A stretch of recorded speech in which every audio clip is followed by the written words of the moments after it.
Hello and welcome back to another episode of No Rose, All Thorn. My name is Amelia Wedemeyer and today we are going to break down the 9th episode of The Bachelorette this season. Yes. So from where we left off, it was a to be continued. Either Noah or Bennett was going to go home. I feel bad for Tayshia because again, she has to deal with these two dummies. I mean, yes, I know Bennett went to Harvard, but that is neither here nor there. She's like, is this what really goes on between the two of you? Like, this seems like little boy drama. And Bennett tries to be like, oh, well, actually, I just want to say that Noah is very young and he doesn't have emotional intelligence. And Noah's like, yeah, well, he's like really condescending to people. And, you know, he made fun of my mustache. And she's just like, Bennett, I can't do this anymore. You're going to have to go home. So Bennett is like, oh, I'm just like super heartbroken. And she says goodbye to Bennett. She walks him out and then she walks back in. It's really funny because Noah's like, hey, I won. And she immediately is like, this isn't funny. You should not be smiling. So, you know, he's been taken down a few notches, which is hilarious. And he's just like, oh, okay. And she's like, and you honestly have not earned a rose yet. So you're going to have to wait like everyone else. So then she brings everyone into the rose ceremony and we get like an into the moment with Damar. And he's like, I'm feeling pretty good about this. Don't say that on camera ever because you're going to get eliminated. She's handing out the roses and she has one rose left. And it's down to Damar, Ed, who's clearly not getting it. I mean, like, come on. Spencer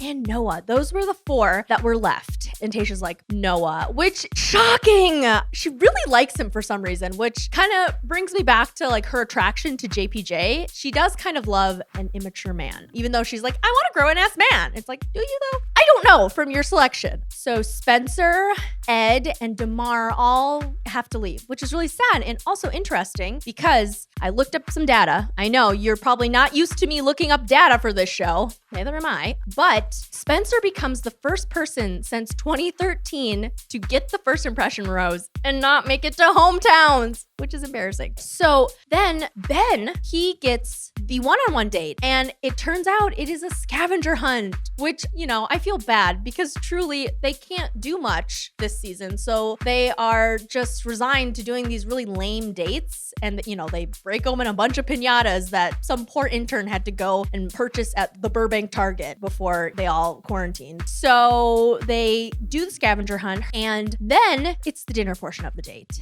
and they discuss some really heavy topics. Ben opens up about his 2 suicide attempts, which obviously is a very serious subject and I'm so glad he's okay. And I commend him for sharing his story because that takes a lot of courage to do, especially to do so on national TV. I could never do that, but I do very briefly want to touch on a couple things that have been on my mind since watching the way in which the Bachelor franchise has decided to take on these really serious issues in the last couple of weeks with these men. The conversation with Ivan, they did a good job and they gave it enough time to talk about Black Lives Matter. But Ben talking about his suicide attempts and then Zach kind of going into his drug addiction, I think are both things that the show has kind of used to create this idea that you need to have this really intense trauma and you need to share it to gain like a deeper connection to someone, which is not the case at all. And that's actually kind of a dangerous thing to seemingly promote. But I do, again, that has nothing to do with Ben and it has nothing to do with Zach. I think they're both very brave people. I just have a problem in the way the show is kind of using them to further this relationship narrative. So after Ben opens up to Tayshia, she, you know, applauds him and he gets a rose. And then afterwards, they're treated to a little private concert with a man named Adam Hambrick, who I don't think anyone's ever heard of, but you know what? At least they're consistent with their use of no-name country singers. So we finally get the group date and we see that Blake is the one who is left out of the group date. So it means he's going to get the one-on-one date. And I am almost certain that we will see some producer rolling away his bag because he's not winning. So the guys are taken to some random area on the resort to take a polygraph test. And if you're a fan of Love Island, you know about this, but I will argue before Love Island, before The Bachelor, a little show called Flavor of Love did the polygraph test. So they all get hooked up, and it's very funny because, they don't hire any person to administer this test. And for that matter, they literally just have a MacBook with a looped video of an EKG, like heart monitor thing. And it's hooked up to a system of like 3 lights. It's very low budget. I cannot stress this enough. The lie detector test isn't a lie detector test, but it's fine. Let's just believe. This is what we learn. We learn that Brendan is kind of afraid of the timeline, which I don't blame the guy, but also you signed up, so you should know how fast this goes. We also get Zach telling Tayshia, hey, I've cheated on a girlfriend before. But then we later on learn that, it was my 6th grade girlfriend.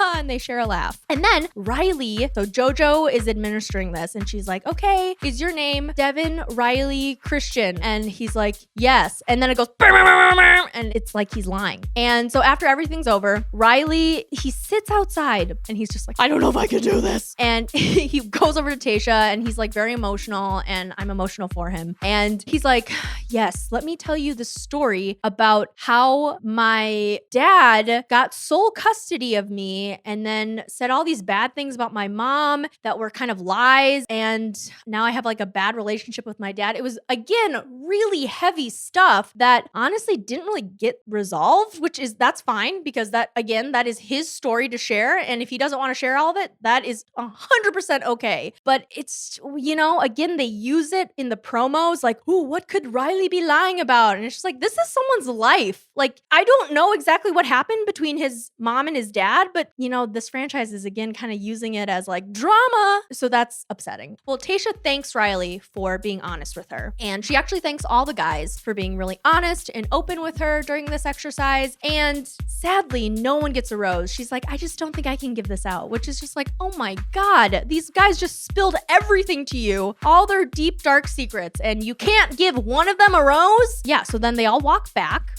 and Tayshia, she opens the door, and surprise, surprise, guess who's there waiting for her? Friggin' Bennett. He's back, baby, and he is ready to atone for his sins. He's like, Tayshia, can we talk? It's me. And he is looking extra serial killery tonight because it's just like, you know what? You were never going to win this thing, and now you're back, even though she sent you away. Okie dokie. Anyway, so he comes and sits with her in her villa, and he's just like, I just want to let you know that I will do anything to get back in your good graces. Also, I love you. And she eats this up. She's like, wow, it's been so long since anyone told me they genuinely loved me. And she's like, well, I have to think about it. And he's like, yes, please take your time. And so he leaves, and he like tries to like kiss her, and she's like, no. You can't do that. Good on you, Tayshia. Again, we're left with kind of a cliffhanger. And she's like, I don't know what to do because I sent him away and I don't know how the guys will react. Well, I don't think they're going to react well, Tayshia, but I guess we will see in the next episode. So join us then.